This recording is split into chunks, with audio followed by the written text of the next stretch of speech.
newly freed nation walks into an open desert with no infrastructure, no food supply chain, no permanent water source, and no defined route yet. They will remain there, not for days or months, but for 40 years.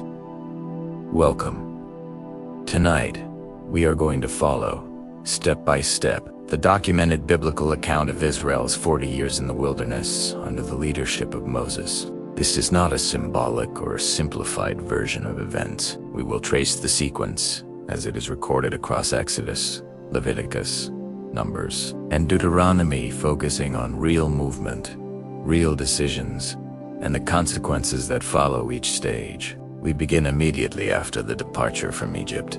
At this point, the people are no longer enslaved, but they are not yet established as a functioning nation. This distinction matters. Freedom removed one structure, but it did not replace it with another. The group leaving Egypt included hundreds of thousands of individuals, along with livestock and limited resources, moving into an environment that could not naturally sustain them. The desert is not neutral. It actively limits survival through scarcity of water, extreme conditions, and lack of predictable supply. This means that from the very beginning, the problem is not movement, it is sustainability. As we move forward, we will follow how the group responds to these conditions. The first phase will involve immediate needs: water, food, and direction. We will examine how those needs are addressed and what systems begin to form as a result. From there, the focus will shift to Mount Sinai, where laws are introduced and the structure of the group begins to take shape.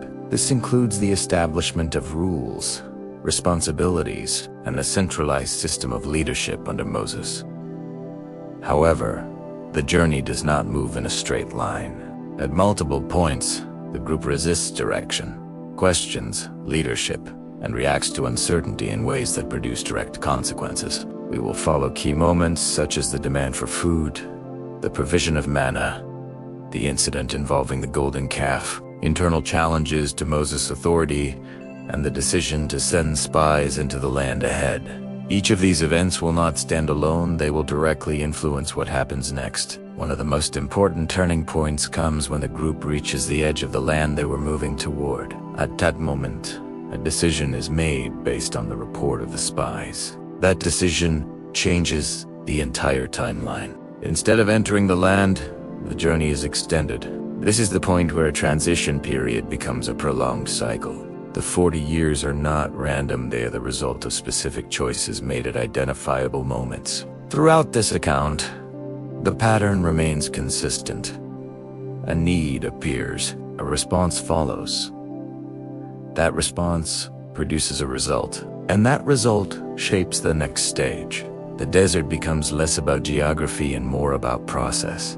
Movement continues, but the defining factor is how the group responds to what happens along the way. The central question we will follow is direct. How does a journey that could have been completed in a short time expand into 40 years? And which decisions made that outcome unavoidable? Before we begin, take a moment to support the channel. If you value detailed, structured biblical narratives like this, where events are followed step by step, make sure to like the video and subscribe so you don't miss the next stories. And I'd like to hear from you. Where are you watching from? What time is it there right now? And at what moment do you think this journey stopped being a transition and became a cycle? Now, we begin at the point where Egypt is no longer behind them as a system, but the structure it provided has not yet been replaced. And the first real problems appear almost immediately. The movement into the wilderness begins immediately after the departure from Egypt. But the transition from escape to stability does not happen at the same speed. The people leave with a clear break from their previous condition, but without an established system to replace it. This matters because the structure they had known in Egypt, even as slaves, included predictable access to food, water, and routine. In the wilderness, none of these elements are guaranteed. The group is now responsible for sustaining itself in an environment that does not naturally support large populations. The first phase of the journey is marked by movement, guided by direction rather than destination. The text describes a visible system of guidance, a pillar of cloud by day and a pillar of fire by night. This matters because it provides continuity and direction without requiring the group to determine its own route. However, guidance does not self-supply. The people know where to move, but not how they will sustain themselves once they arrive. Very early, the issue of water emerges. After traveling into the desert of Shur, the people go 3 days without finding drinkable water. When they finally reach a source, the water is bitter and cannot be consumed. This matters because it introduces the first direct conflict between expectation and reality. The people have left Egypt, but the immediate conditions are worse than what they experienced before. The response is immediate. They complain to Moses, questioning what they are supposed to drink. Moses responds by seeking a solution, and the text records that a specific action is taken to make the water drinkable. The result is practical. The water becomes usable.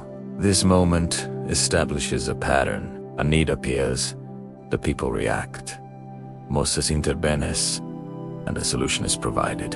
However, the underlying issue remains unresolved. The environment continues to present the same limitations. The next stage introduces the issue of food. As the group moves into the wilderness of sin, their supplies begin to run out. The people respond again, this time with a more structured complaint. They recall Egypt as a place where they had food in sufficient quantity, and they question the decision that led them into the desert. This matters because it shows how quickly perception shifts. The conditions of slavery are replaced in their memory by the stability of provision. The absence of immediate resources reshapes how they evaluate the past.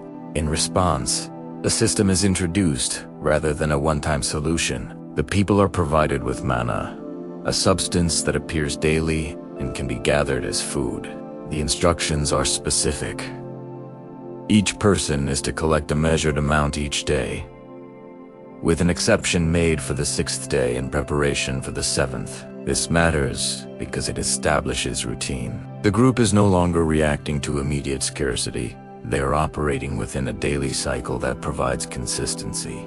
However, even within this system, there are points of failure. Some attempt to gather more than instructed, resulting in others attempt to gather on the 7th day, when no provision appears. These responses show that the introduction of a system does not immediately produce full compliance. The group is still adjusting to a new structure that requires trust and adherence to instruction.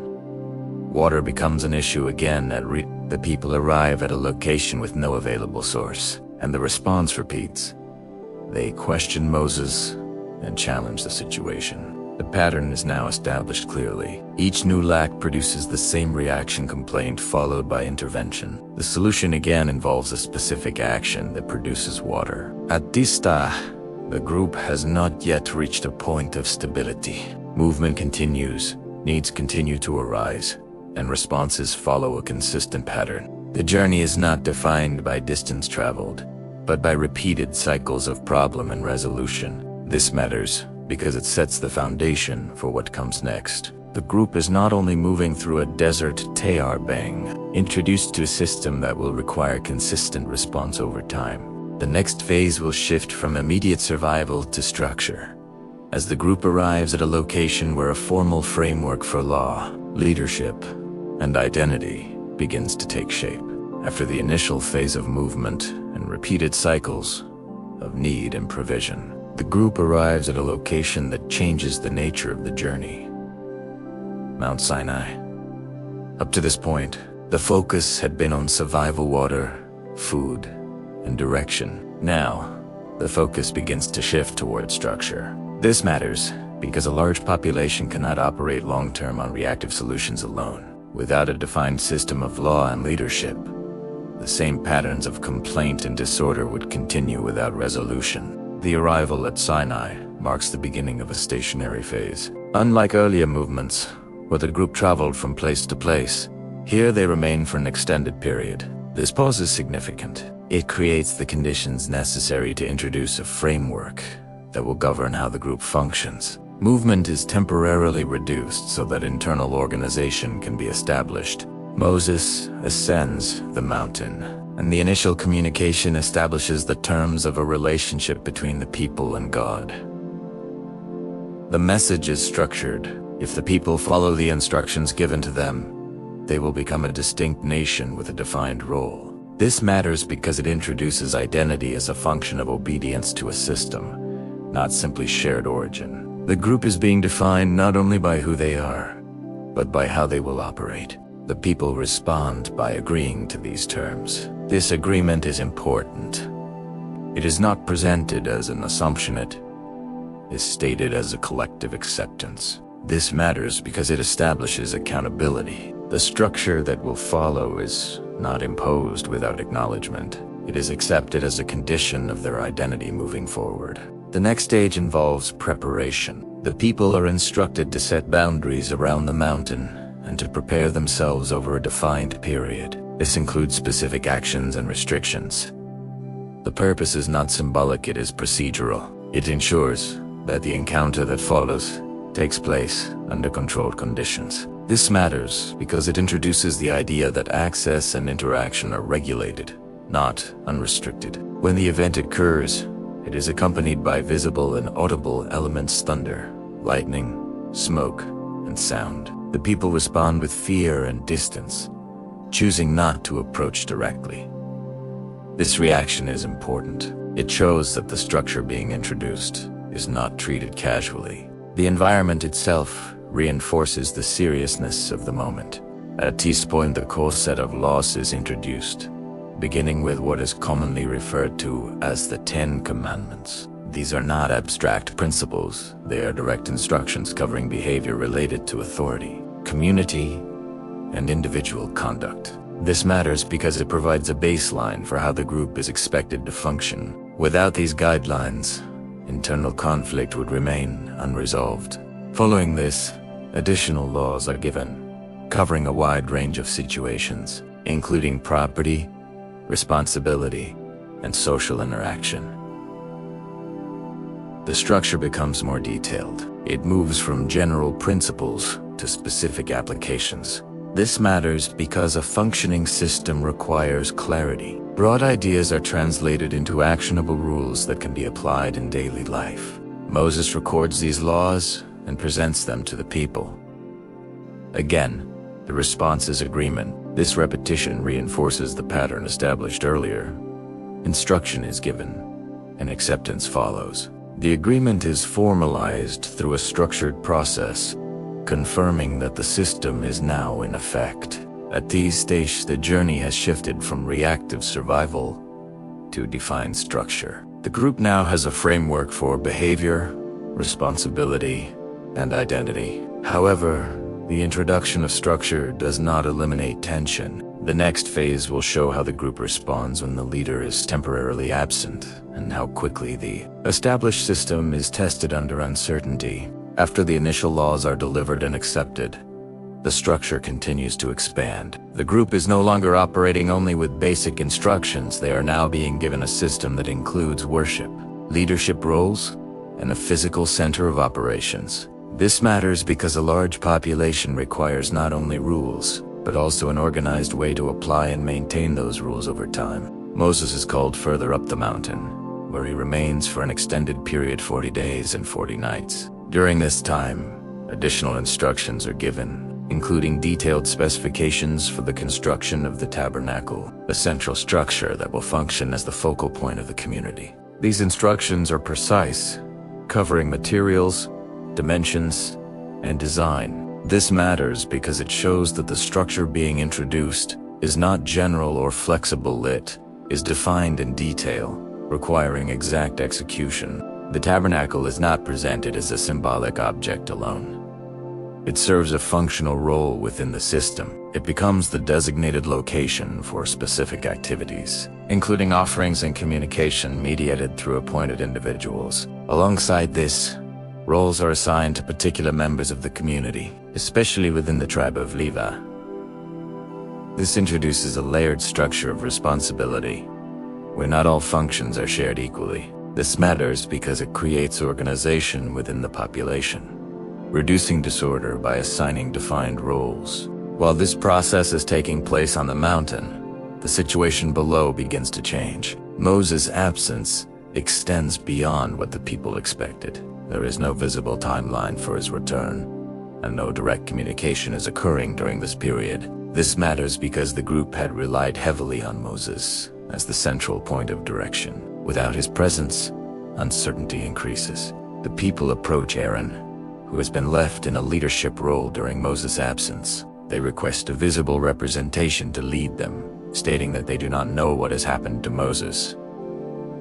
This is a critical moment. It shows that the structure introduced at Sinai has not yet been fully internalized. Despite the recent agreement and the delivery of laws, the absence of visible leadership creates instability. Aaron responds by instructing the people to bring gold from their possessions. The collected material is then used to create a calf, which becomes the focus of their attention. The people then declare that this represents the entity that brought them out of Egypt. This matters because it is a direct departure from the structure that had just been established. The group replaces the system introduced at Sinai with something immediate and visible, reverting to a form of representation that does not align with the instructions they had agreed to follow. A festival is organized around this object, involving offerings and celebration. This development is not isolated. It involves a large portion of the group and occurs in a structured way. This matters because it shows that the shift is collective, not limited to a small subset of individuals. On the mountain, Moses is informed of what is happening. The response is immediate. He descends with the tablets containing the laws that had been given. When he sees the situation, he breaks the tablets, signaling that the agreement that had been established has been violated. This action is not symbolic. Alone, it represents the interruption of the structure that had just been put in place. Moses then takes direct action to address the situation. The object is destroyed, and the people are confronted.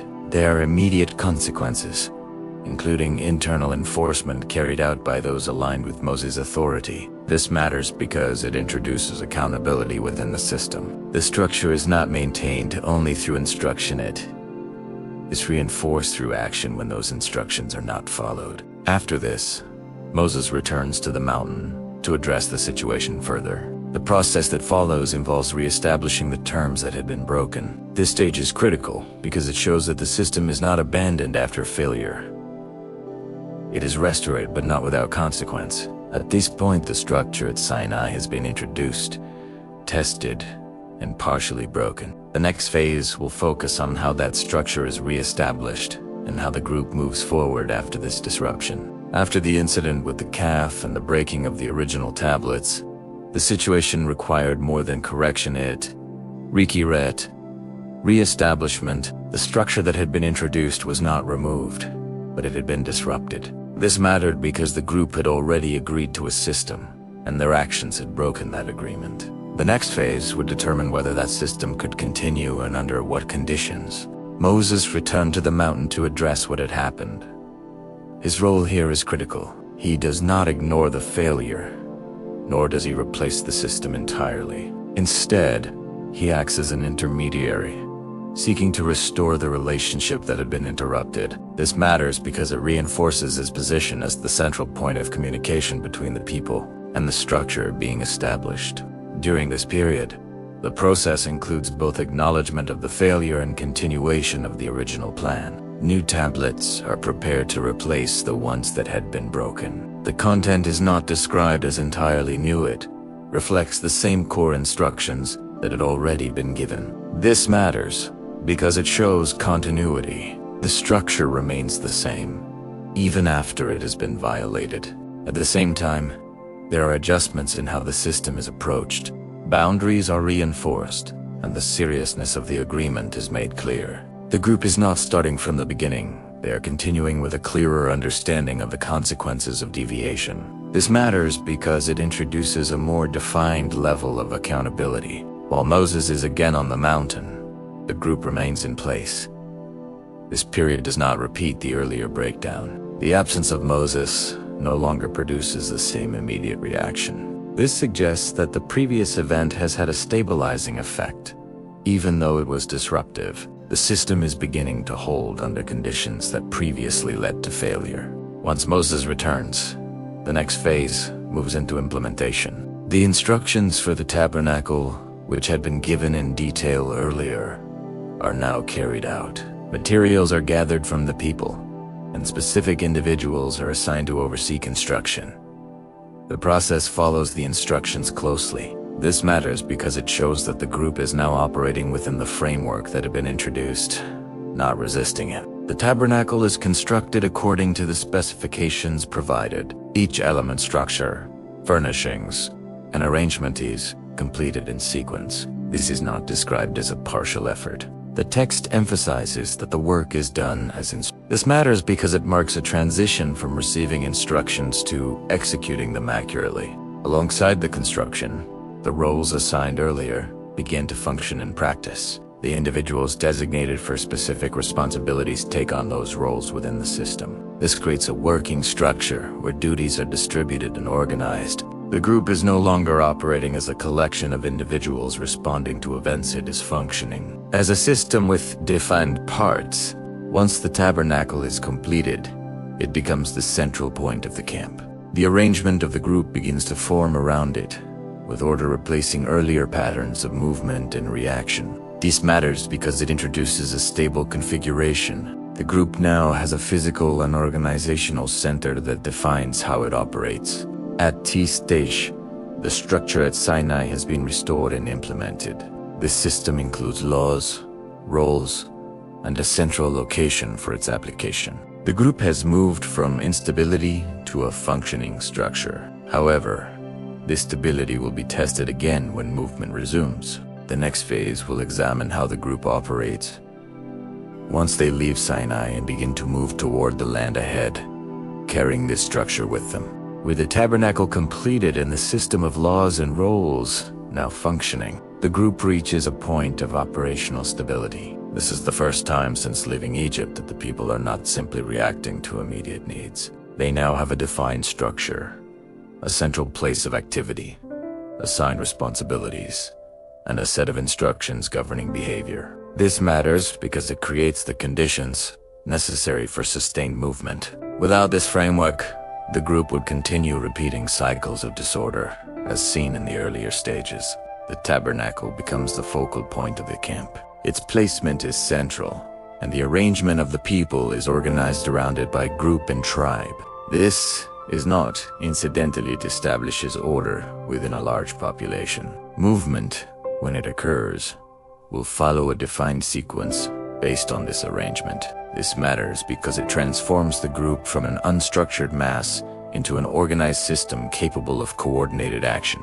Guidance continues through the same visible means introduced earlier, the cloud by day and fire by night, but now it is directly associated with the tabernacle. When the cloud leaves, the group prepares to move. When it settles, they stop and establish camp. This creates a consistent pattern for travel and rest. This matters because movement is no longer uncertain. It is regulated by a clear signal that applies to the entire population simultaneously. Before departure, additional systems are put in place to support communication and coordination. Signals are established for assembling the people, directing movement, and organizing responses to specific situations. These are practical tools designed to manage a large group efficiently. This matters because it reduces confusion during transitions, especially when moving through environments that require quick and coordinated action. At these days, the group is prepared to leave Sinai.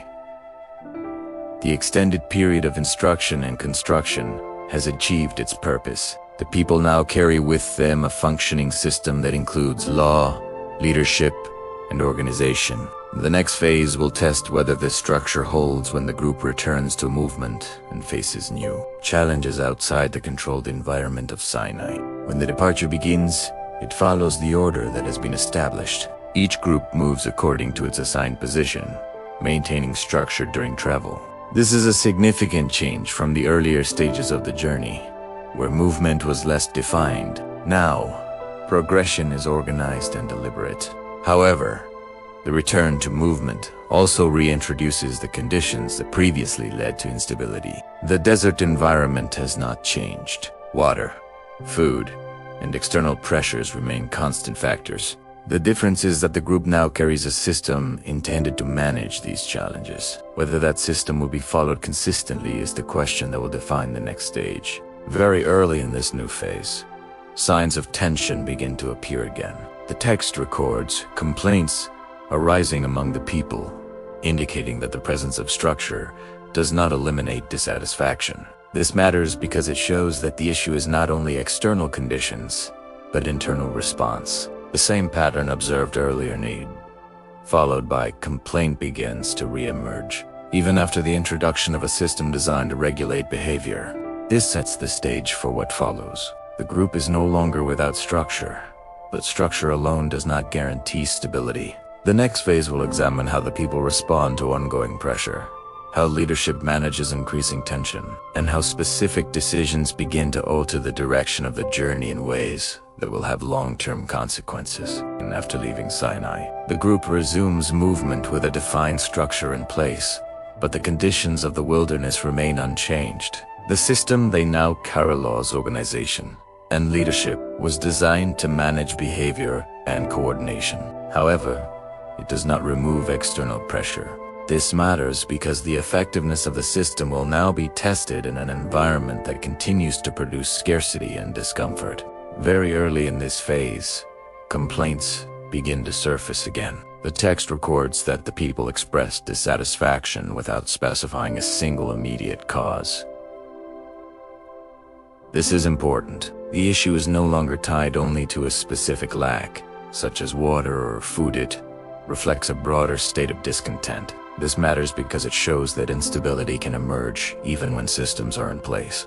If internal response is not aligned with that structure, the response to this complaint is direct. The situation escalates quickly, resulting in consequences that affect part of the camp. The details emphasize that the reaction is not ignored. It produces a visible outcome that leads the people to call out for intervention. Moses responds, and the immediate situation is brought under control. This follows the established pattern: complaint, escalation, intervention, resolution. However, the frequency of this pattern is increasing, indicating that tension is becoming more consistent. The next major issue centers again on food, but with a different focus. The people express dissatisfaction not with the absence of food, but with the type of food being provided. Manna, which had been introduced earlier as a daily provision, is now described negatively. The people recall specific foods from Egypt: fish, vegetables, and other items, and contrast them with their current situation. This matters because it shows a shift in expectation. The problem is no longer servile, it is preference. This shift has a direct effect on leadership. Moses responds differently than in earlier stages. Instead of moving immediately to action, he expresses the burden of managing the situation. He describes the responsibility of leading such a large group as too heavy to carry alone. This is a critical moment. It shows that the strain is not only within the population, it is also affecting the leader responsible for maintaining order. In response, a structural adjustment is introduced. Moses is instructed to appoint 70 elders from among the people. These individuals are given a share of the responsibility for leadership, allowing the burden to be distributed rather than concentrated. This matters because it marks a transition from a single central leader to a broader leadership system. The complexity of managing the group now requires multiple points of authority. At the same time, the issue of food is addressed. The response is not immediate replacement, but a defined period during which the people will receive what they have demanded. The provision comes in the form of quail, supplied in large quantity. This is not presented as a simple solution. It is structured in a way that directly corresponds to the complaint. The people gather the food extensively, and the outcome includes consequences tied to their response. This moment reinforces a pattern that is becoming more defined. The people's reaction to conditions produces a response,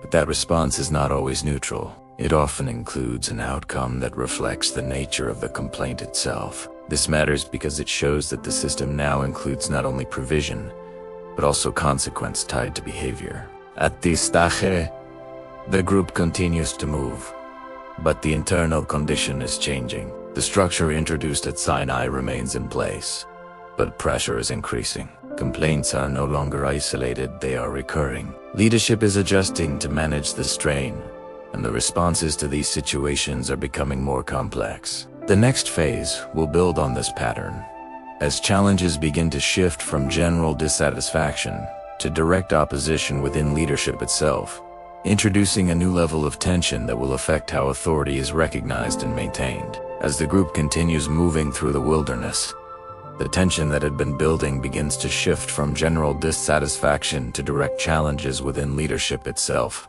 Up to this point, most conflicts had come from the wider population complaints about food, water, or conditions. Now, the pressure moves inward, affecting those closest to Moses.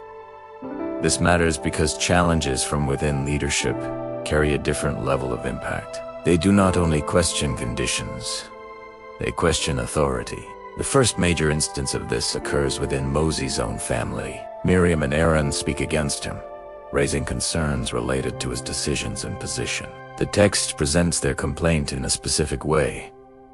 They question whether Moses is the only one through whom direction is given, suggesting that they also have a role. This is not a logistical complaint, it's a challenge to Moses' unique authority. This matters because it introduces a new type of instability. If leadership is not clearly defined and accepted, the structure established at Sinai can begin to fragment. The response to this situation is immediate and direct.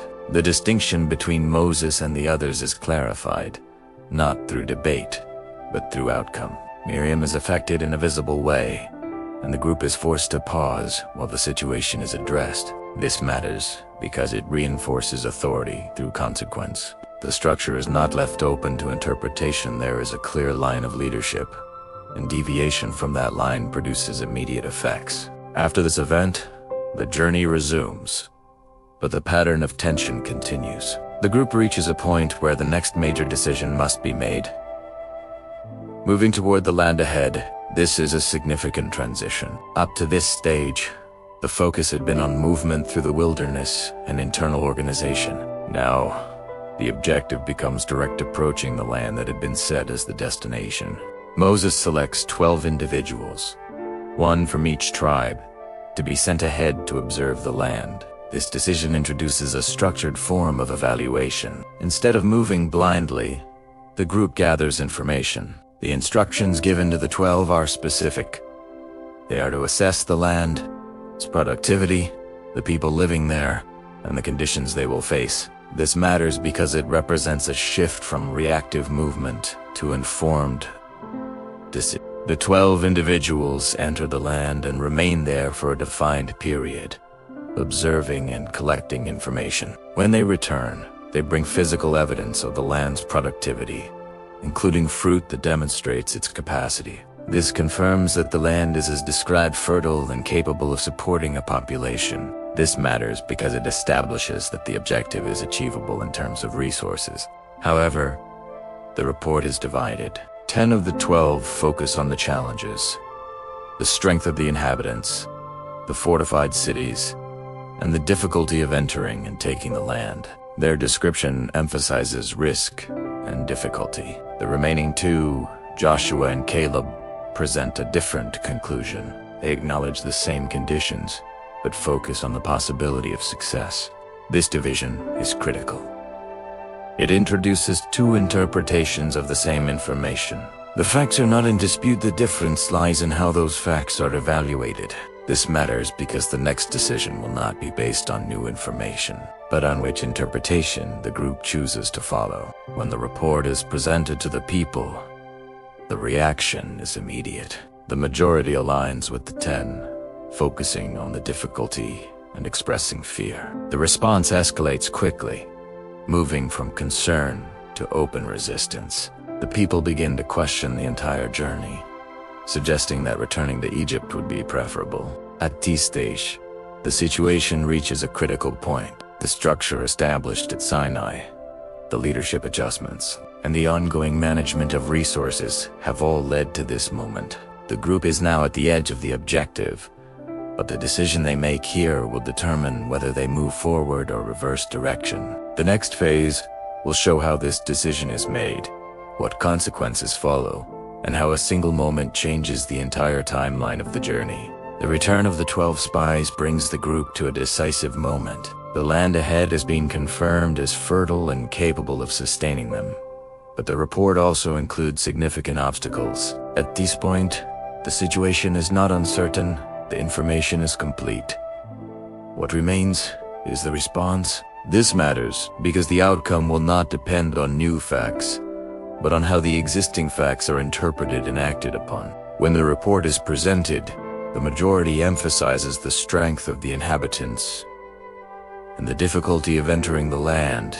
The description includes fortified cities and populations that appear stronger and more established than the group currently in the wilderness. This creates a perception of imbalance. The people begin to compare their current condition, recently organized, still dependent on provision, with the perceived strength of those already established in the land. This matters because it shifts the focus from possibility to risk. The reaction spreads quickly through the camp. The people begin to express fear openly, and the response escalates into collective resistance. They question the direction of the journey and the leadership that brought them to this point. Some suggest appointing a new leader and returning to Egypt. This is a critical development. It is no longer a complaint about conditions, it is a rejection of the objective itself. This matters because it directly challenges the entire purpose of the journey. Joshua and Caleb respond by addressing the group directly. They do not dispute the conditions described by the other spies. Instead, they present a different conclusion. They state that the land can be taken and that the challenges, while real, are not insurmountable. This is important. The difference is not in the facts, it is in the response to those facts. However, their position does not gain majority support. The situation escalates further. The text indicates that the people begin to consider acting against Joshua and Caleb, showing that opposition is not only directed at leadership, but also at those presenting an alternative view. At this stage, the group is not divided evenly. Majority is aligned around fear, and the minority position is being rejected. The consequence is immediate. The decision made at this moment results in a direct outcome. The group will not enter the land at this time. Instead, the timeline changes. The journey, which had reached a point of transition, is extended. This is the central turning point of the entire 40-year period. This matters because it explains the duration. The extended time in the wilderness is not due to distance or lack of direction, it is the result of this decision. The outcome is defined in clear terms. The current generation that made this decision will not enter the land. Instead, the time ahead will be spent moving within the wilderness until that generation is replaced. The number of years corresponds directly to the time spent observing the land each day, representing a year. This establishes a defined period rather than an open-ended delay. The reaction to this outcome is mixed. Some attempt to reverse the decision immediately, trying to move forward into the land despite the instruction not to do so. This attempt fails, reinforcing that the outcome is not adjustable through immediate action. This matters because it shows that once the decision has been made and its consequence established, it cannot be undone through reaction.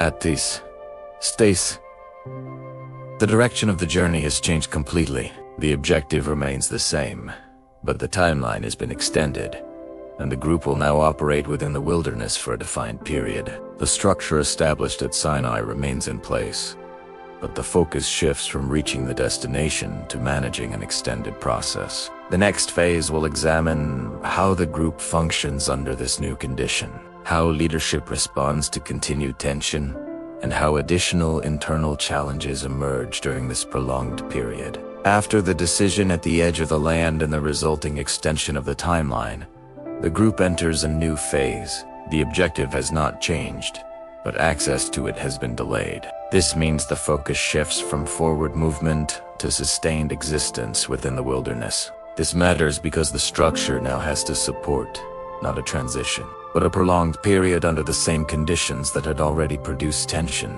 Very soon after this shift, internal challenges intensify again, but now they take a more organized form. The most significant of these is a direct challenge to Moses' authority led by Korah, along with a group of others. This is not a general complaint from the population. It is a coordinated opposition involving individuals with recognized positions within the community. This matters because it moves the conflict from reaction to organized resistance. The argument presented by Korah and his group is structured. They question why Moses and Aaron hold a central position, suggesting that the entire community is set apart and that leadership should not be concentrated. This is a direct challenge to the system established at Sinai. It is not about resources or conditions, it is about authority and structure. This matters because if this challenge succeeds, the entire framework of leadership could be disrupted. Moses responds by setting a clear test to resolve the issue. Each side will present itself in a defined way, and the outcome will determine who holds the assigned roles. This approach is consistent with earlier patterns. Conflict is addressed through a process that leads to a definitive result. The outcome is immediate and decisive, reinforcing the existing structure and confirming Moses' position. This matters because it prevents the spread of ambiguity regarding leadership. Following this event, there is a temporary stabilization, but the pattern of tension does not disappear. Complaints continue to arise, often connected to specific incidents. One of the recurring issues involves water. At a later stage, the group again finds itself without a reliable source, and the response follows the familiar pattern: dissatisfaction, pressure on leadership, and demand for resolution. In this instance, the response differs from earlier situations. Moses is instructed to act in a specific way to provide water, but under pressure, his action does not fully align with the instruction given. The result is that water is provided, addressing the immediate need, but there is also a consequence tied to the deviation in execution. This matters because it shows that even leadership is subject to the structure. Authority does not remove accountability. This moment has a long-term effect. Moses, who has led the group from the beginning of the journey, is informed that he will not enter the land. This is a significant development. It means that the leadership that began the process will not complete it in the same role. This matters because it introduces a transition that will take place before the objective is reached. As the years continue, the group moves through different regions, maintaining the system that has been established while managing recurring challenges. The pattern remains consistent. Needs arise, responses follow, and consequences shape the next stage. The difference now is that the timeline is fixed. The group is no longer moving toward an immediate goal. They are moving within a defined period that must be completed. At this stage, the structure is holding, but not without continued pressure. Leadership has been challenged and confirmed, but also limited. The population continues to operate within the system, but the internal response remains a defining factor in how each situation develops. The next phase will move into the later portion of the 40 years, where transitions begin to take place within the leadership, and the group prepares for the moment when the objective will once again become accessible. As the 40-year period progresses toward its later stages, the structure established earlier remains in place, but the composition of the group begins to change. The generation that made the decision at the edge of the land is gradually being replaced. This matters because the outcome declared earlier was tied specifically to that generation. The extended time in the wilderness is not only about movement, it is about transition from one group to another. During this period, movement continues through defined routes, often around established regions, rather than directly through them. One of the key developments is the request to pass through the land of Edom. Moses sends a formal message asking for permission to travel through without conflict, offering to stay on designated paths and not consume local resources without payment. This matters because it shows a shift in approach. Instead of confrontation, the group seeks structured passage. The request is denied. Edom responds by refusing access and positioning forces to enforce that decision. As a result, the group does not engage in conflict and instead redirects its path.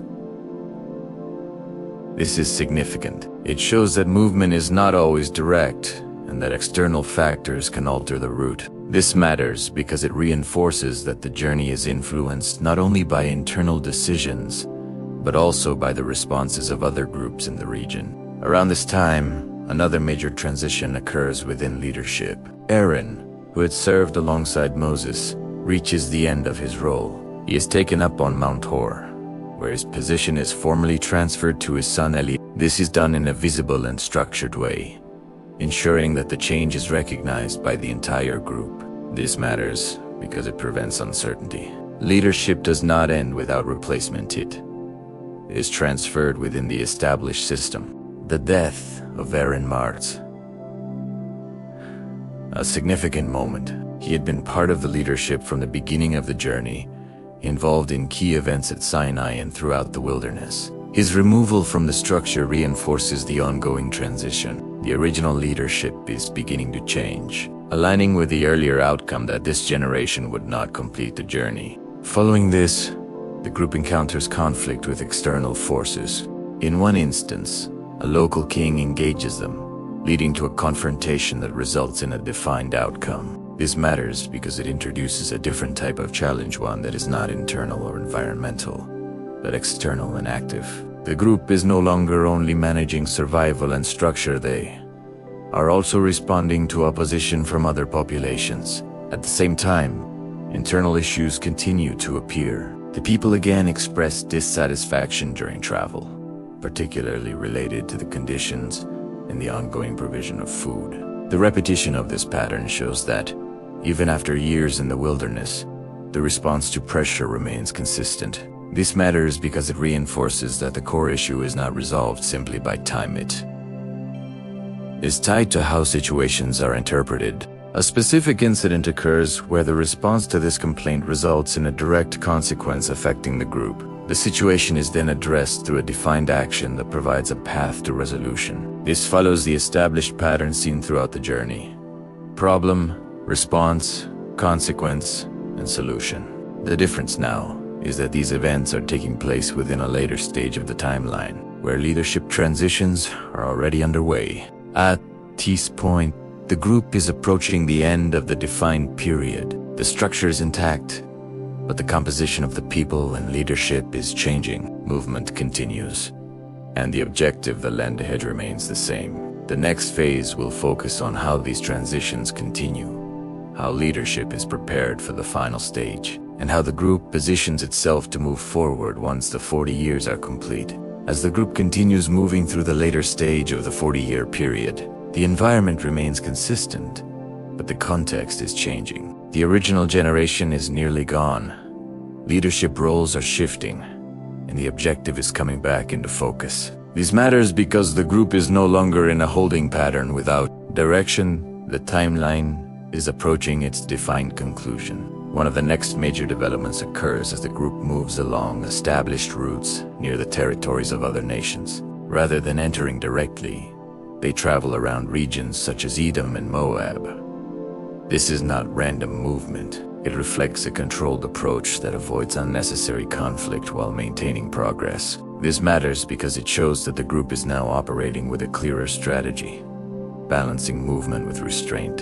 At this stage, interactions with external leaders become more frequent. One notable instance involves Balak, the king of Moab, who observes the movement and size of the Israelites and perceives them as a potential threat. Instead of direct confrontation, he seeks an indirect method to weaken them. He sends for Balaam, a figure known for delivering messages, believed to carry influence over outcomes. This introduces a different type of conflict, not physical, but strategic. Balaam's involvement is structured through a series of attempts to pronounce a negative outcome over the Israelites. However, each attempt results in the opposite. Instead of weakening the group, the statements that are delivered reinforce their position and future. This matters because it demonstrates that not all opposition takes the form of direct action. Some challenges are addressed through processes that do not involve visible conflict, but still produce defined results.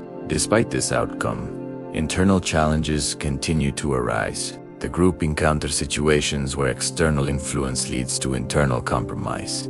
This results in another incident that affects a portion of the population and requires immediate intervention. As in previous stages, the response includes both consequence and corrective action. This pattern remains consistent throughout the journey.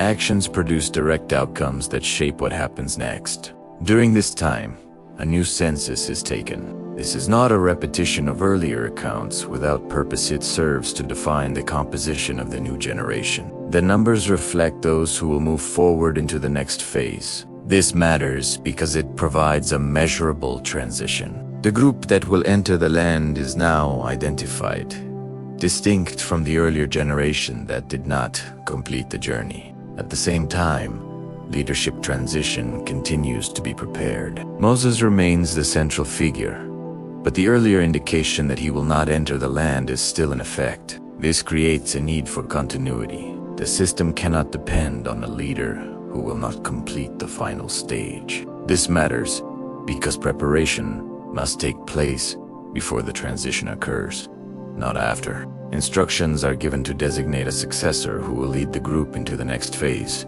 Joshua is identified as the individual who will take on this role. The selection is not informal, it is confirmed in a structured way, ensuring that the entire group recognizes the transition. This prevents uncertainty and maintains stability as the leadership changes. At this point, the group is moving with clearer direction. Leadership is being transferred, and the composition of the population reflects the transition that has taken place over the 40 years. The objective that was once delayed is now approaching again, but under different conditions and with a different generation. The next phase will focus on how Moses completes his role, how the final instructions are delivered, and how the group is positioned to move forward into the land that had been set as the destination from the beginning. As the group approaches the end of the 40-year period, the focus shifts from movement and conflict to preparation and final instruction. The destination is now within reach again,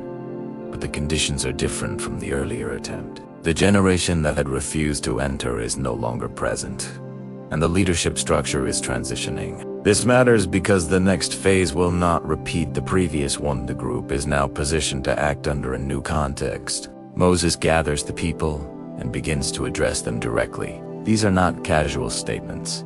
They are structured reviews of what has taken place over the course of the journey. He recounts key events, decisions, and outcomes, moving step by step through the sequence that led them to their current position. This matters because it reinforces continuity. The people are not being asked to move forward without understanding how they arrived at this point. The review includes both successful actions and failures. Moses does not present a simplified version of events. He reminds them of the moment at the edge of the land when the previous generation chose not to enter, and the consequence that followed. This is important. It establishes a clear connection between decision and outcome, ensuring that the new generation understands the reason behind the extended period in the wilderness. Alongside this review, Moses restates the laws that had been introduced earlier. This is not a repetition without purpose. As reinforcement, the structure established at Sinai remains the foundation for how the group is expected to operate moving forward. This matters because entering the land will not remove the need for that structure. The same system will apply in a new environment. The instructions also include practical guidance for how to function once they enter the land. This covers organization, responsibility, and the application of the laws within a settled context rather than a mobile one. This is a significant shift. The group has spent 40 years operating as a moving population. They will now need to transition into a stable, land-based system. This matters because the requirements of that environment are different. At the same time, Moses addresses the leadership transition directly. Joshua is presented before the people as the one who will lead them forward. This is done publicly and with clear confirmation. The purpose is not only to assign the role, but to ensure that the group recognizes and accepts the new leader before the transition occurs. This matters because it prevents a gap in authority at a critical moment. Moses also provides specific instructions to Joshua, encouraging him to lead with confidence and to follow the structure that has been established. This interaction reinforces continuity.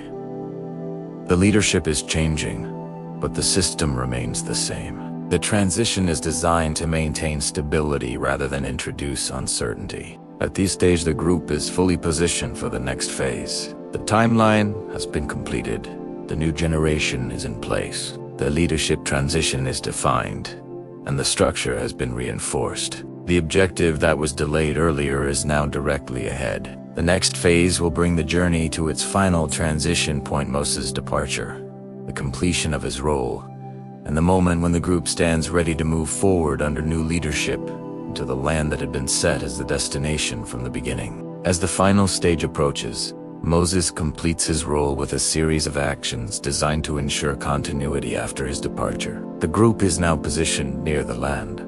The new generation is established, and leadership has been formally assigned to Joshua. What remains is the conclusion of Moses' leadership and the final confirmation of the transition. This matters because the movement into the next phase cannot depend on a leader who will not be present. Moses continues by delivering final instructions that reinforce both structure and responsibility. These instructions are not new, they restate and organize what has already been given, ensuring that the system remains clear as the group moves forward. This includes guidance on leadership, adherence to the established laws, and how to maintain order once they enter the land. The repetition is intentional. It ensures that the transition does not introduce gaps in understanding. At this point, Moses also records the law and provides it to the designated leaders, ensuring that it can be preserved and referenced. This matters because it shifts part of the responsibility from memory to documentation. The system is no longer dependent solely on verbal transmission. It is recorded and maintained within the structure of the group.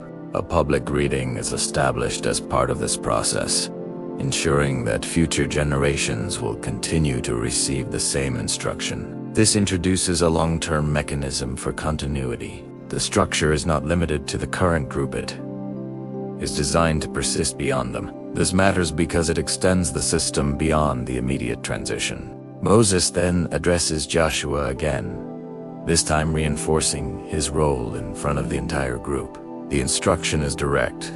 He is to lead the people into the land and to maintain the structure that has been established. This public confirmation is critical. It removes any ambiguity about leadership at the moment of transition. Following this, Moses prepares for the end of his life. He is instructed to go up to a specific location from which he can view the land that the people will enter. This detail is important.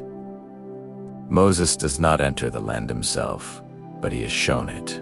This marks the completion of his role. He has led the group to the point of transition, but not into the final stage. Before this, Moses blesses the tribes, addressing each one individually. This mirrors earlier patterns seen with Jacob, where each group within the larger structure is acknowledged and defined. This matters because it reinforces identity within the collective. Each tribe is recognized as part of the whole, with its own place in the system. Moses then ascends the mountain, and the text records his death.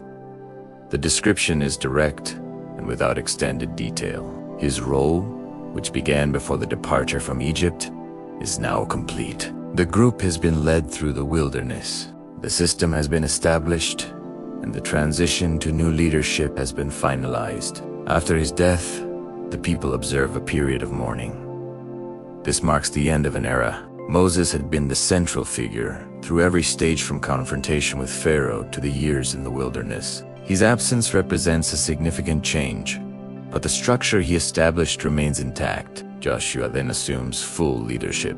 The transition that had been prepared is now active.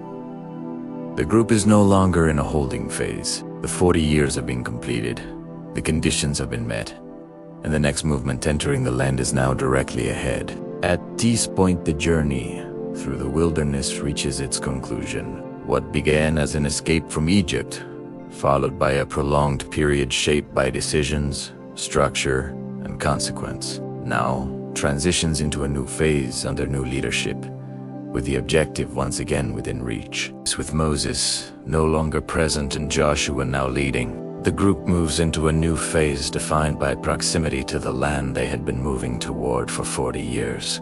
The structure remains intact: laws, organization, and leadership, but The context has changed. The objective is no longer distant or delayed.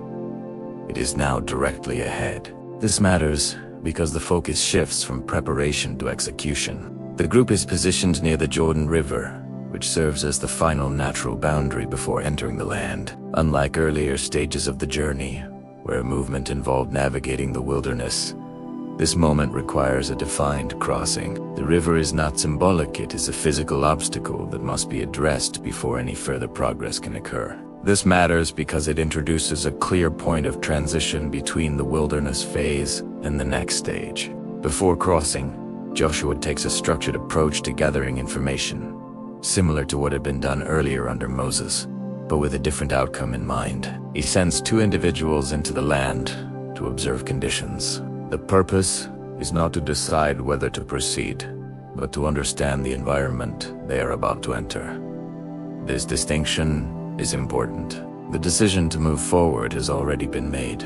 The focus is now on preparation, not evaluation. The 2 individuals enter the city of Jericho, which is identified as a key location within the region. While there, they come into contact with Rahab, who provides them with information and assistance. She acknowledges the reputation of the group and the events that had preceded their arrival. This matters because it shows that the movement of the Israelites is not unknown to those in the land. Their presence and history have already influenced perception among the local population. After completing their observation, the 2 return and report to Joshua. Their report is direct and unified. Unlike the earlier division seen in the report of the 12 spies, there is no conflicting interpretation. They confirm that the land is accessible and that the conditions, while requiring action, do not prevent progress. This matters because it reflects a change in response. The same type of information that once led to hesitation now leads to readiness.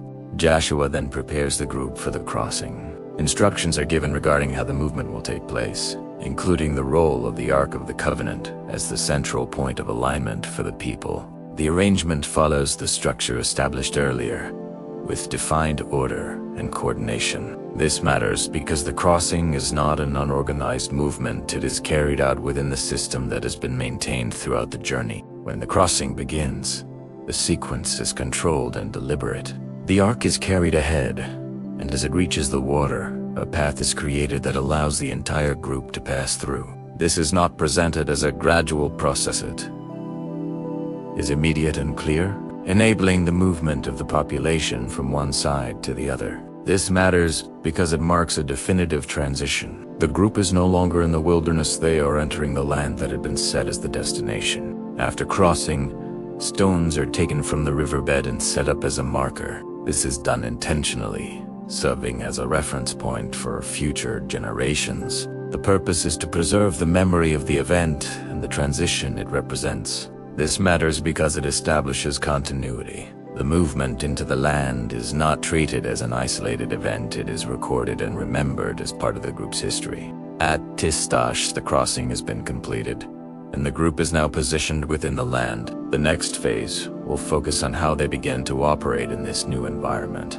how the structure they have carried is applied, and how the first major actions within the land set the direction for what follows. After crossing the Jordan, the group does not move immediately into expansion. Instead, the first actions taken are structured and deliberate, reinforcing identity before engagement. This matters because entering the land is not treated as a simple continuation of movement. It is a transition that requires alignment with the system that has been carried through the wilderness. The first step is establishing a camp at Gilgal, near the point of crossing. This location becomes a base of operations for the initial phase inside the land. The stones taken from the Jordan are set up here, forming a visible marker of the crossing. This is not a temporary act. It is designed to serve as a reference for future generations, ensuring that the transition is remembered in a defined way. This matters because it connects the present action to long-term identity, reinforcing continuity between the wilderness journey and what comes next. At Tistashe, a key practice that had been interrupted during the wilderness period is reinstated. This is not incidental, it is a deliberate return to an established identity marker. The timing is important. It occurs after the crossing, but before any major engagement within the land. This matters because it prioritizes internal alignment over immediate external action. Following this, the group observes a structured event that connects directly back to their departure from Egypt. This observance is not new, it is a continuation of an earlier practice. The difference is that it now takes place within the land itself. This matters because it marks a transition point. The group is no longer remembering an event while moving toward a destination. They are doing so after entering it. At this moment, another significant change occurs. The daily provision that had sustained the group throughout the wilderness ceases. The people begin to eat from the produce of the land. This is a clear shift in how they are sustained. This matters because it signals the end of one system and the beginning of another. The provision that defined the wilderness phase is no longer necessary in the same way. As preparation continues, Joshua encounters a figure identified as a commander of an army, aligned with the direction the group is now moving toward. This interaction is brief, but structured.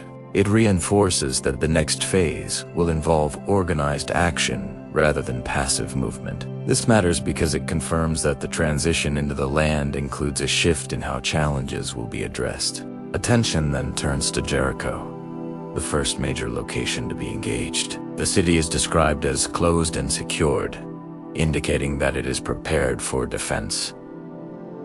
This is important. The group is not entering an unoccupied area. They are moving into a region with established populations and fortified positions. This matters because it defines the nature of the next steps. Progress will require structured action rather than simple settlement.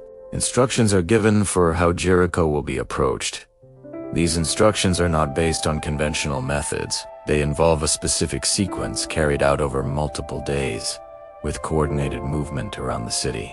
The structure of this action is precise, requiring consistent execution rather than improvisation. This matters because it reflects the continuation of a pattern seen throughout the journey. Outcomes are tied directly to following defined instructions.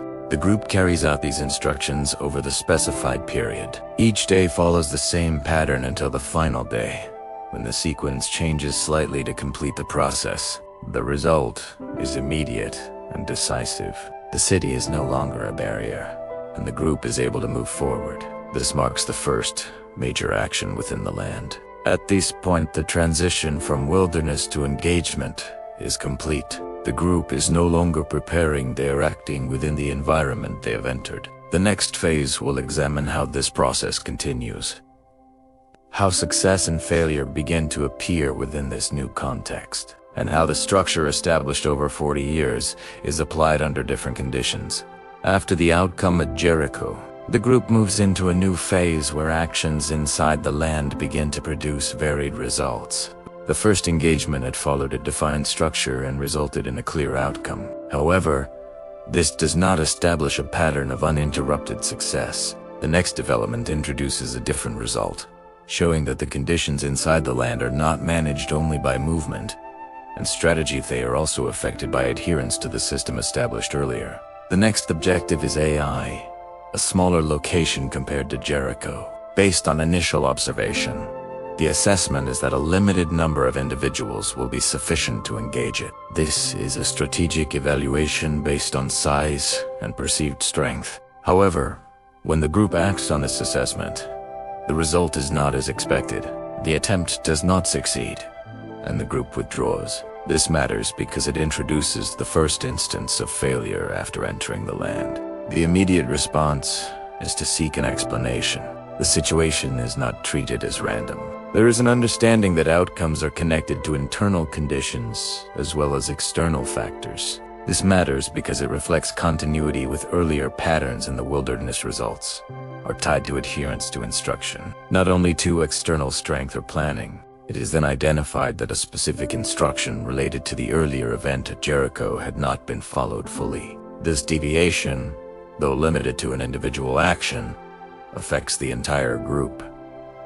This is significant. It shows that the system operates collectively. Individual actions can produce consequences that extend beyond the person directly involved. This matters because it reinforces the importance of maintaining the structure consistently. Once the issue is identified, it is addressed directly. The process involves identifying the source of the deviation and taking corrective action. This is not delayed or minimized. It is handled in a way that restores alignment within the group. After this, the situation is reassessed, and the next attempt is made under conditions that align fully with the established structure. The second approach to AI follows a different plan. It is more structured, involving coordination and positioning rather than a direct approach. This matters because it shows adaptation. The group does not repeat the same method. They adjust based on the outcome of the first attempt. The result is successful, and the location is secured. At this stage, a pattern begins to emerge within the new environment. Success is not automatic. It is connected to both adherence to the system and the way actions are carried out. Failure is not final. It leads to correction and adjustment, after which progress can continue. This matters because it reflects a continuation of the process developed during the wilderness period, now applied in a different context. Following this, the group carries out a structured action that involves reaffirming the system they have been operating under. This includes a formal reading of the law in front of the entire assembly, ensuring that the framework remains central as they continue forward. This is important. It shows that movement and action within the land do not replace the need for structure. They depend on it. At this point, the group is no longer in transition. They are operating within the land, applying the system that has been established over 40 years. The outcomes they experience, both positive and negative, are directly tied to how they follow that system. The next phase will continue this progression, examining how interactions with other groups in the land develop, how agreements and conflicts shape the situation, and how the process of establishing presence continues step by step. With the situation at AI resolved and the system reaffirmed, the group continues to operate within the land, now facing a mix of direct confrontation and negotiated interaction. The environment is not uniform. Some locations respond with resistance, while others respond through strategy. This matters because progress is no longer defined by a single type of action. The group must adapt to different conditions while maintaining the structure that has guided them so far. One of the next major developments involves the Gibeon. Unlike Jericho or AI, they do not engage through direct conflict. Instead, they approach through deception. They present themselves as travelers from a distant region, bringing worn supplies and clothing to support their claim. Their objective is to secure a formal agreement that will protect them from being targeted. This is significant. It introduces a new type of challenge not based on strength or numbers, but on information and perception. The leaders of the group evaluate the situation based on what is presented, but they do not verify it through the established process they have been following. This matters because it represents a deviation from the pattern that had been reinforced earlier. Decisions are being made without full confirmation. As a result, an agreement is made that commits the group to terms that cannot later be reversed without violating their own structure. When the true identity of the Gibeonites is discovered, the situation cannot be undone. The agreement stands, and the group must adjust its approach. The Gibeonites are not removed. They are incorporated into the system in a defined role. This matters because it shows that decisions made within the structure carry lasting consequences, even when based on incomplete information. Following this, the group faces a coordinated response from several kings in the region who view the agreement with Gibeon as a threat. This leads to a larger engagement involving multiple opposing forces. Unlike earlier encounters, this situation requires a broader and more coordinated response. The group moves to defend Gibeon, honoring the agreement that had been made. The engagement that follows is structured and decisive. The group acts in coordination, and the outcome results in the defeat of the opposing forces. This marks a shift in scale. The challenges are no longer isolated to single locations. They involve multiple groups acting together. This matters because it reflects the increasing complexity of operating within the land. At the same time, the pattern established earlier continues. Success is tied to alignment with the structure, while deviations introduce complications that must be managed. The agreement with Gibeon remains in place, demonstrating that decisions made under pressure or incomplete information can shape future actions in lasting ways. As these events unfold, the group continues to establish its presence step by step. Movement is no longer exploratory, it is deliberate and structured. Each action builds on the previous one, and the system developed over 40 years continues to guide how decisions are made and how outcomes are handled. At this point, the transition is complete. The wilderness phase, defined by movement, pressure, and extended time, has been replaced by a phase of structured action within the land. The same patterns, need, response, consequence remain, but they now operate in a different environment, with the initial phase inside the land established through a series of engagements and agreements. The focus begins to shift again from entering and securing positions to organizing long-term structure. Up to this point, the group has operated as a unified movement under central leadership. Now, the process begins of transitioning into a distributed system, where responsibility is divided among tribes and regions. This matters because sustaining a presence in the land requires more than movement, and response it requires stable organization. The first major step in this transition is the division of the land. This is not done randomly. It follows a structured allocation based on tribes, with each group receiving a defined portion. This matters because it transforms the population from a mobile group into a settled structure. Each tribe now has a specific area associated with it, creating boundaries and responsibilities that did not exist in the same way during the wilderness period. The allocation process is carried out through a defined method, ensuring that the distribution is recognized as legitimate by the entire group. This reduces the likelihood of internal conflict over territory. This matters because land ownership and boundaries can quickly become sources of tension if not clearly established. At the same time, not all responsibilities are distributed equally. Certain roles remain centralized, particularly those connected to the system established at Sinai. The tribe assigned to these responsibilities does not receive land in the same way as the others. Instead, they are positioned within the structure to maintain the functions related to the tabernacle and the application of the law. This matters because it preserves continuity. The system developed in the wilderness remains active within the new environment. As the land is divided, another issue becomes clear. Not all areas are fully secured at the time of allocation. Some locations remain under the control of other groups, requiring continued action to complete the process. This matters because it shows that the transition is not instantaneous. The structure is being established while the situation is still evolving. In parallel with land distribution, cities are designated for specific purposes. Some are set aside as locations for particular functions within the system, ensuring that certain roles can be carried out effectively. This introduces another layer of organization within the broader structure. This matters because it supports the functioning of the system beyond simple territorial division.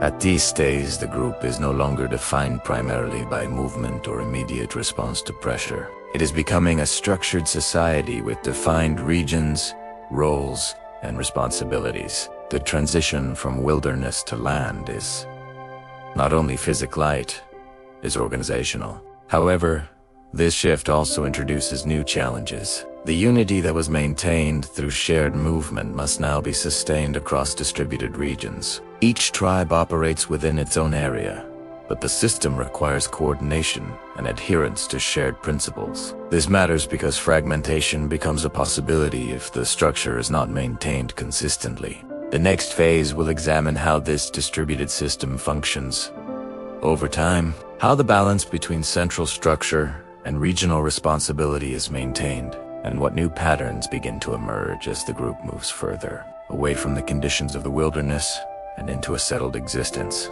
With the land divided and each tribe assigned its territory, the structure of the group begins to operate in a distributed form.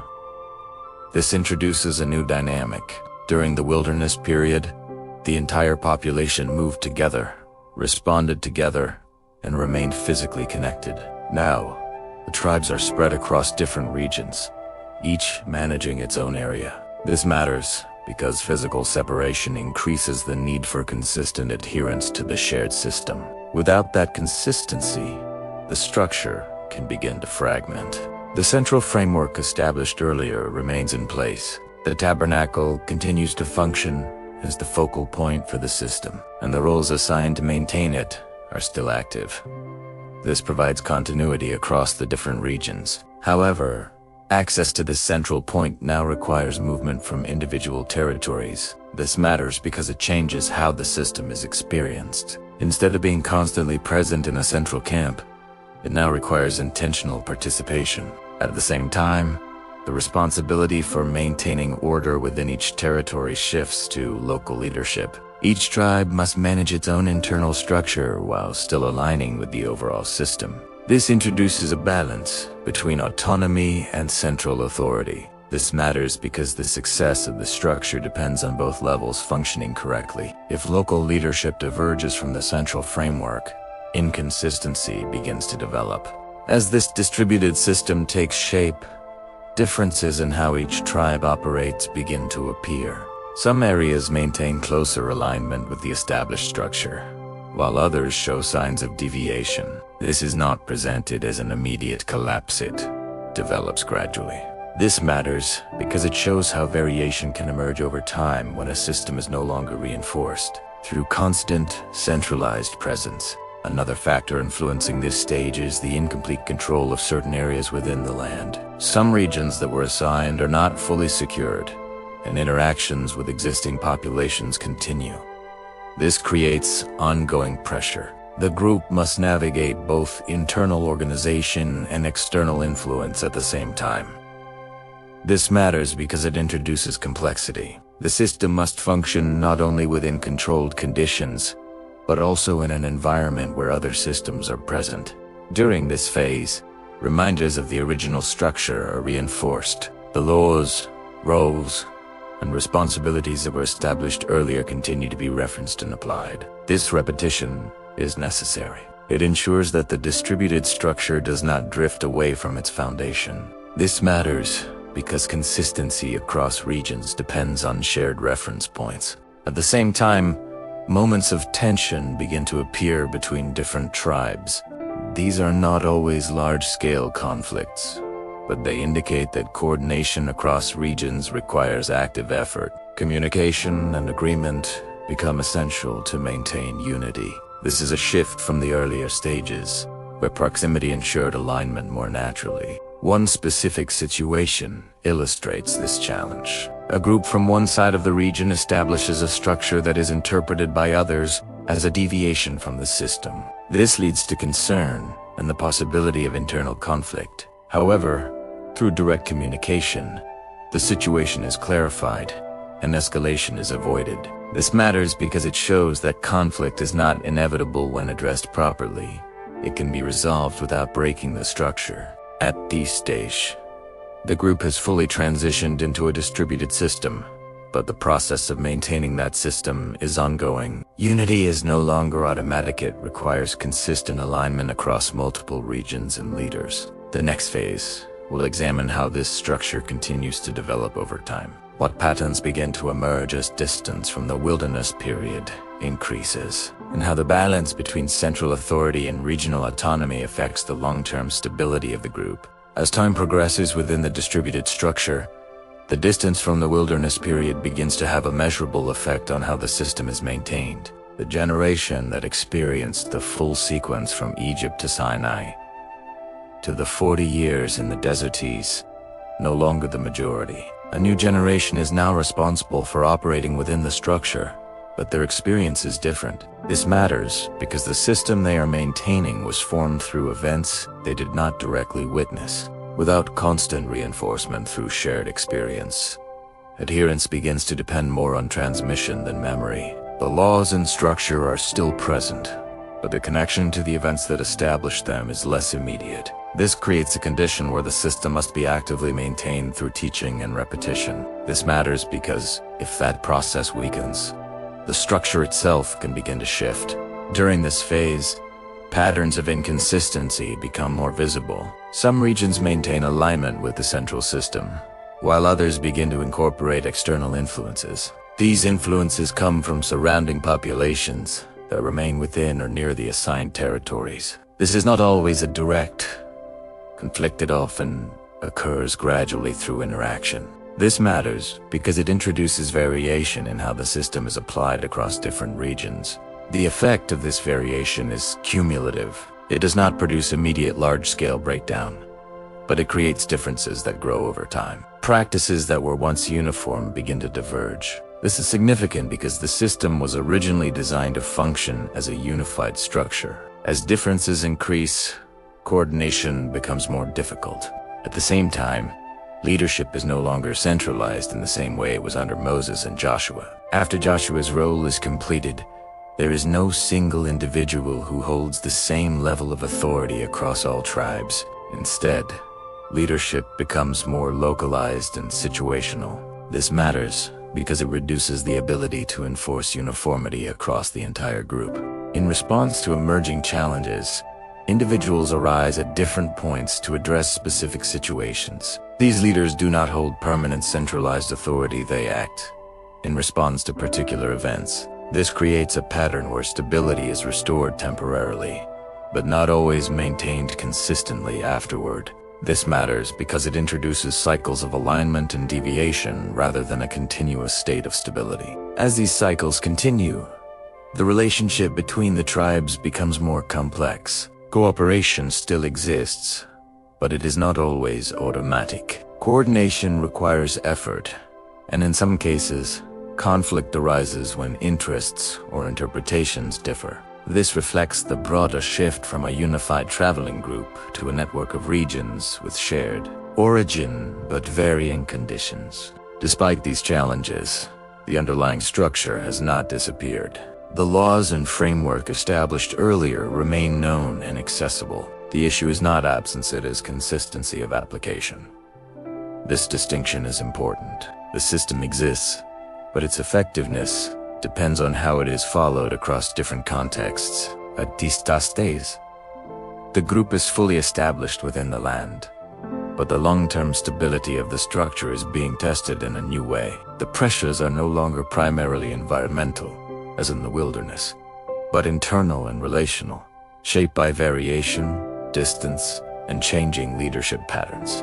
The next phase will bring this progression to its conclusion by examining how these patterns define the long-term outcome of the 40-year journey and what remains consistent, despite the changes that have taken place. As the system continues to operate over time, the patterns established in the previous phase become more defined. The group is no longer in transition, it is fully established within the land, functioning across multiple regions with varying levels of alignment to the original structure. This matters because the long-term outcome of the 40-year journey is no longer theoretical. It is now visible in how the system operates in practice. One of the most consistent patterns that emerges is cyclical behavior. Periods of alignment with the established structure are followed by periods of deviation. These deviations often occur gradually, influenced by local conditions and external interactions. When the system begins to shift, the consequences are not immediate, but they develop over time, eventually creating conditions that require correction. This matters because it shows that stability is not self-sustaining, it requires continuous reinforcement.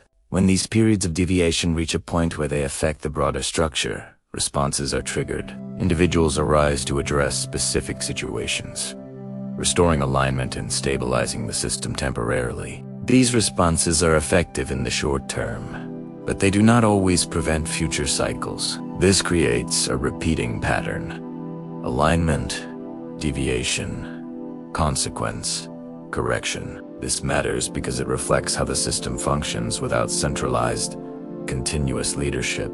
At the same time, the distributed nature of the group continues to influence how the system is applied. Each region operates within its own context, and while the central framework remains known, the way it is implemented can vary. This variation is not always intentional. It develops through differences in leadership, environment, and interaction with surrounding groups. This matters because it introduces ongoing tension between unity and diversity within the system. Despite these variations, certain elements remained consistent across all regions.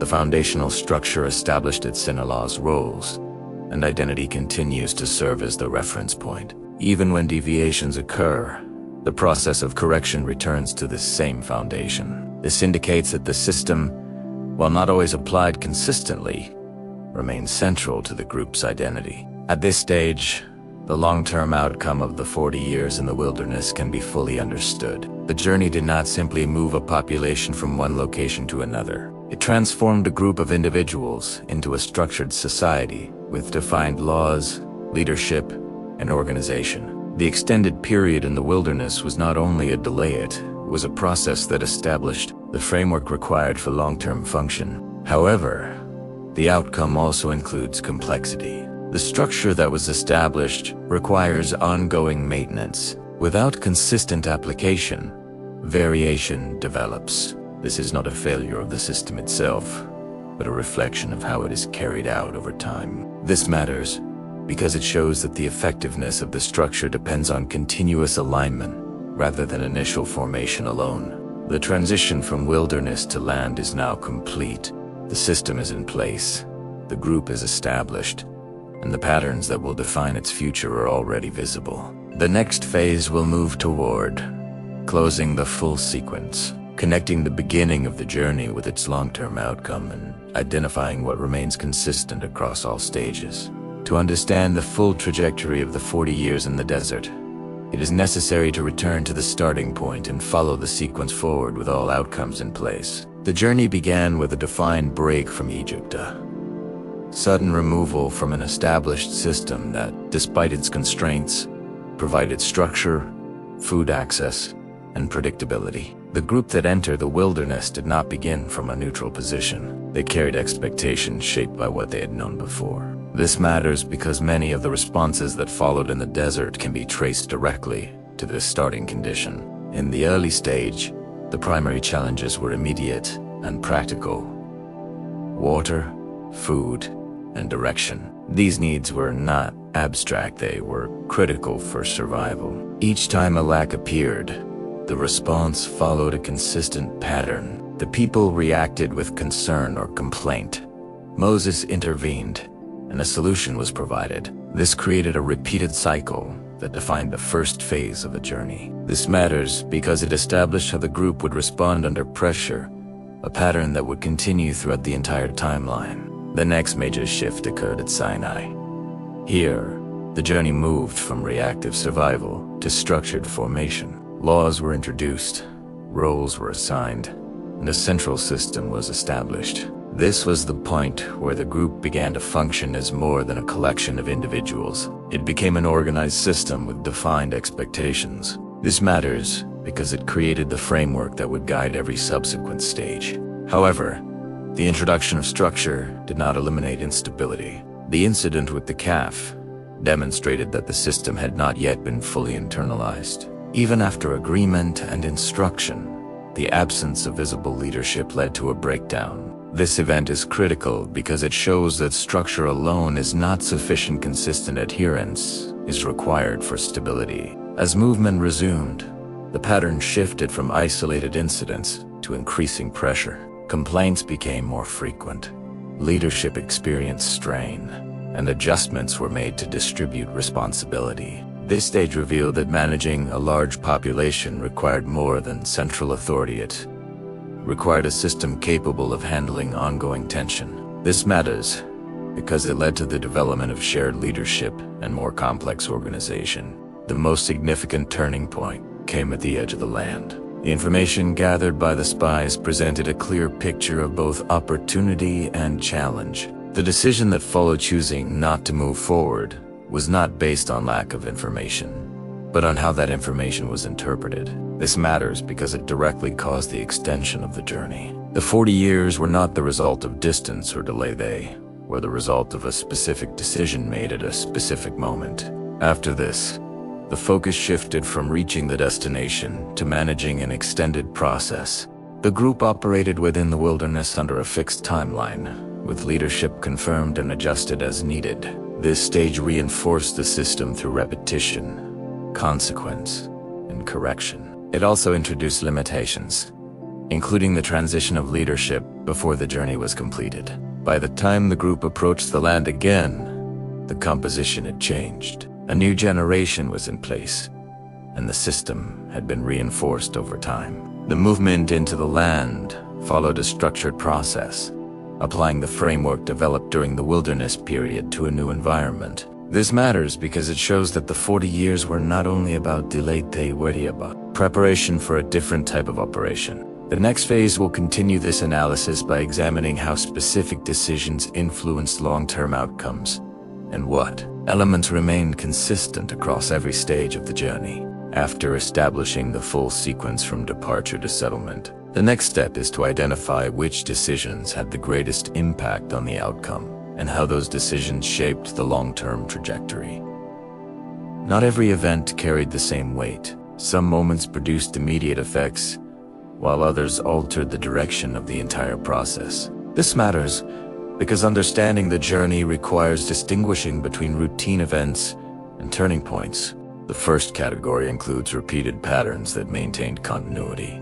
These are the cycles of need, response, and provision that appeared throughout the wilderness. Water shortages, food concerns, and movement guidance all followed similar sequences. These events were important, but they did not change the direction of the journey.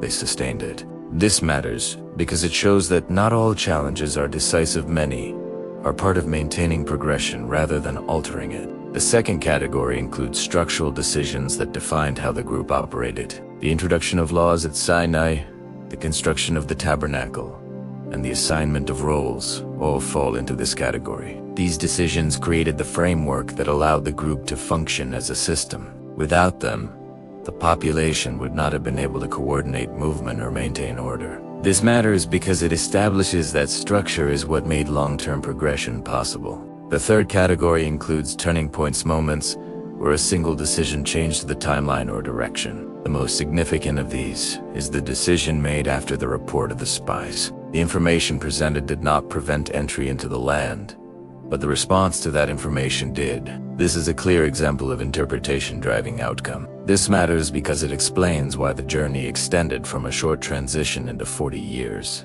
Another important turning point involves leadership under pressure. Moses' response at the moment of providing water in the later stage of the journey produced a direct consequence affecting his role in the final phase. This shows that leadership actions carry weight not only for immediate outcomes, but also for a long-term position within the process. This matters because it demonstrates that accountability applies at every level of the system. Decisions made during the early stage inside the land also fall into this category. The initial failure at AI was not due to external strength, but to a deviation from instruction within the group. Once corrected, the outcome changed. This reinforces a consistent principle seen throughout the journey. Alignment with the established system produces one type of result, while deviation produces another. This matters because it connects actions directly to outcomes across different stages. Another turning point appears in the agreement with the Gibeonites. This decision was made without full verification, and its consequences could not be reversed. The group had to adjust its actions moving forward based on that agreement. This matters because it shows that decisions made under incomplete information can create lasting constraints within the system. Across all these examples, a pattern becomes clear. The journey is not shaped primarily by external conditions, which remain relatively consistent throughout the wilderness and into the land. Instead, it is shaped by internal decisions: how information is interpreted, how instructions are followed, and how leadership responds under pressure. This matters because it places the determining factor within the group itself rather than in the environment. At this stage, the trajectory of the journey can be understood as a sequence of structured progression interrupted and redirected by specific decisions. The system established at Sinai provides continuity,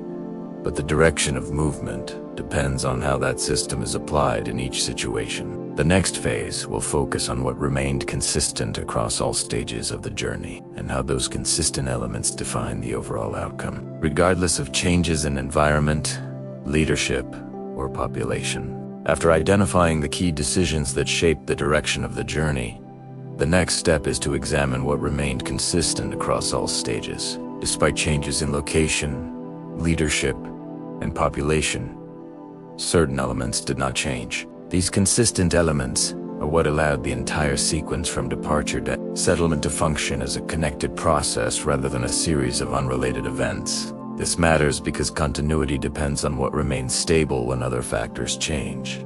The first consistent element is the structure established at Sinai. From the moment it was introduced, it remained the reference point for how the group operated. The laws, roles, and central system were not replaced at any stage. Even when deviations occurred, correction always returned to this same framework. This matters because it shows that the system was not temporary. It was designed to function across different environments and conditions. The second consistent element is the pattern of response. Throughout the journey, situations followed a repeated sequence. A condition emerged, a response was made, and an outcome followed. This pattern appeared in the wilderness during moments of scarcity, and it continued inside the land during moments of conflict or decision. The environment changed, but the pattern did not. This matters because it provides a predictable structure for understanding how events develop. The third consistent element is the role of leadership. While individuals in leadership positions changed over time from Moses to Joshua and then to localized leaders, the function of leadership remained the same. Leadership served as the point of coordination, decision-making, and response to challenges. This matters because it shows that leadership is not defined by a single individual, but by a role within the system that must be maintained for the group to function. Another consistent element is the relationship between instruction and outcome. At every stage, the results experienced by the group were directly connected to whether instructions were followed or not. This pattern is visible in early provision, in the decision at the edge of the land, in the events at AI, and in later developments within the distributed structure. This matters because it establishes a clear connection between action and consequence that does not change over time. The environment itself, while varying in form, also presents a consistent factor. Whether in the wilderness or inside the land, the group operates under conditions that require adaptation and response. The difference is not in the presence of challenge, but in how those challenges are addressed. This matters because it shows that external conditions alone do not determine outcomes. The response to those conditions is what defines the result.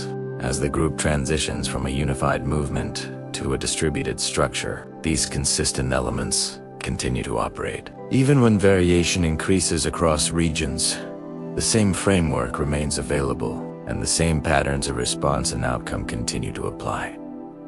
This is important. It shows that the system is not dependent on a specific phase of the journey. It functions across all phases. At these days, the journey can be understood as a combination of changing conditions and consistent structure. The movement from Egypt to the wilderness, from the wilderness to the land, and from a unified group to a distributed system all involve change. However, the elements that define how the group operates remain stable. The final phase will bring this analysis to a conclusion, connecting the beginning and end of the journey into a single sequence, and identifying the overall outcome produced by 40 years in the desert and the transition that followed.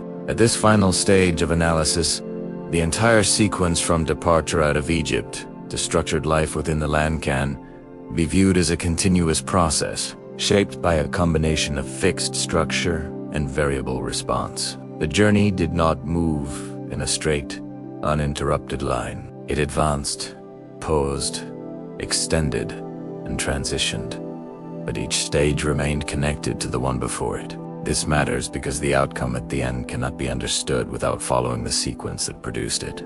The starting point was defined by removal from an existing system. The group left Egypt with a clear break from what had previously sustained them, but without an immediate replacement.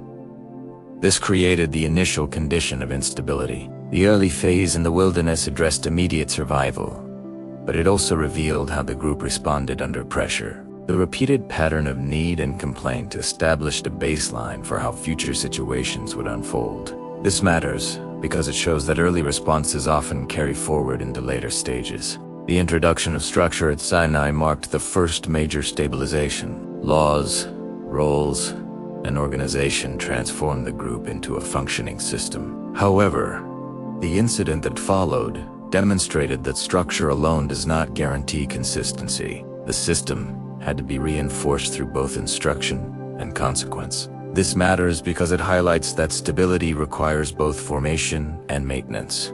The turning point at the edge of the land is the central moment in the entire sequence. The decision made there did not introduce new conditions, it redefined the timeline. The 40 years in the wilderness were the direct result of that decision. This matters because it shows that a single response at a specific moment can alter the duration and direction of an entire process.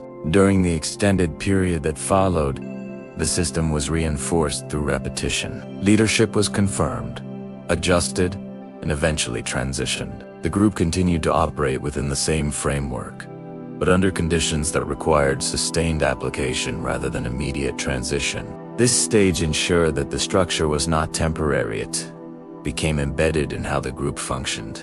When the group approached the land again, the conditions were different. The population had changed, the system had been reinforced, and leadership was prepared for transition. The movement into the land followed a structured process, applying what had been developed in the wilderness to a new environment. This matters because it shows that the extended period was not only a delay, it prepared the group for a different type of operation inside the land.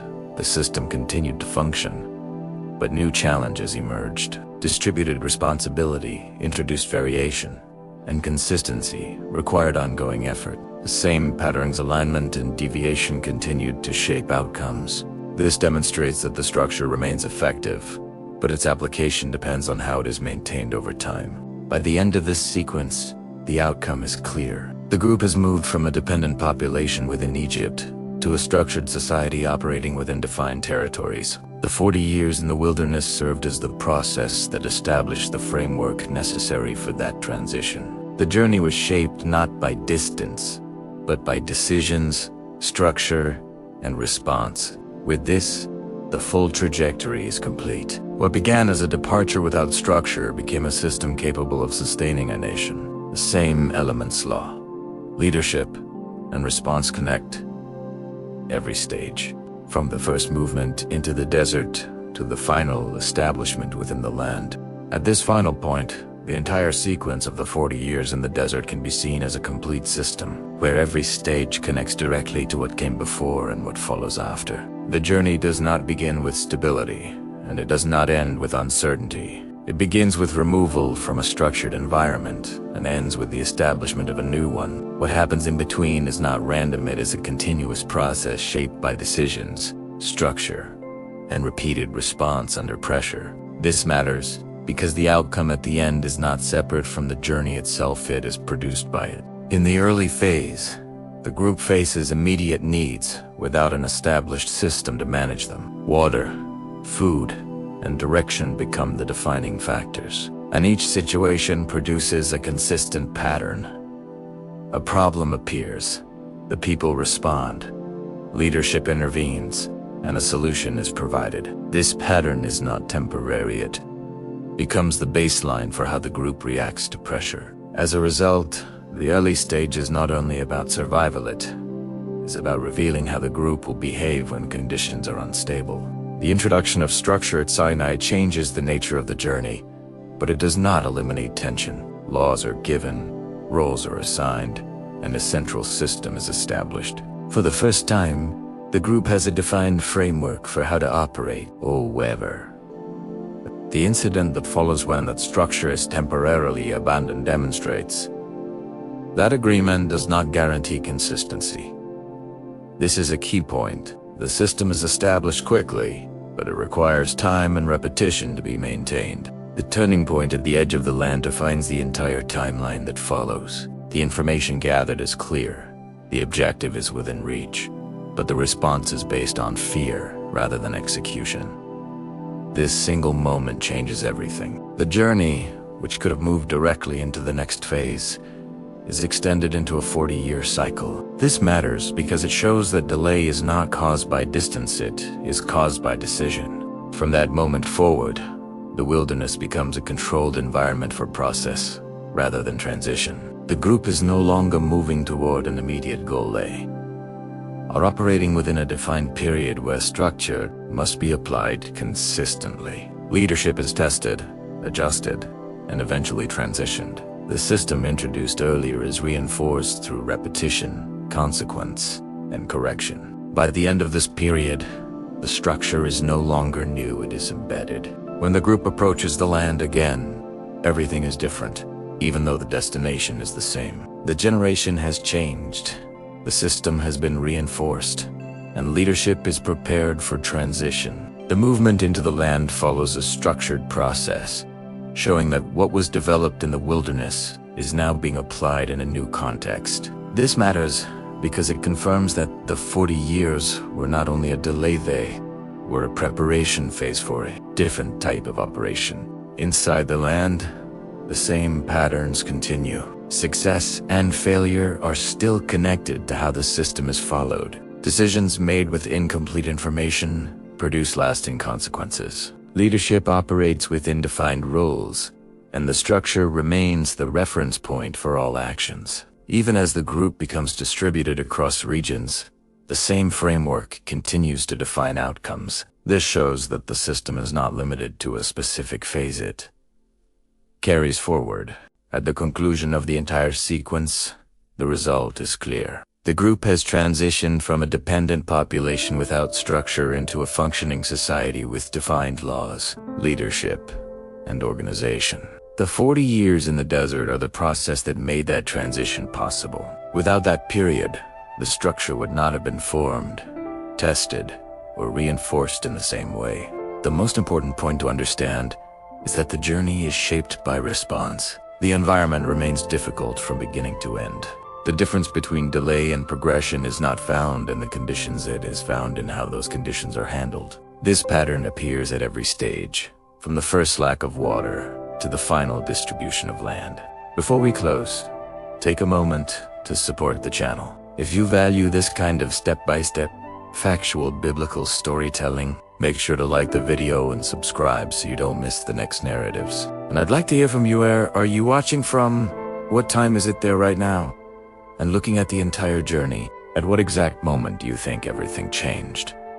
The spies report, the complaints in the desert, or the leadership decisions along the way? This concludes the full account of Moses in the 40 years in the desert, from departure to delay to structure, and finally to transition into a nation ready to move forward.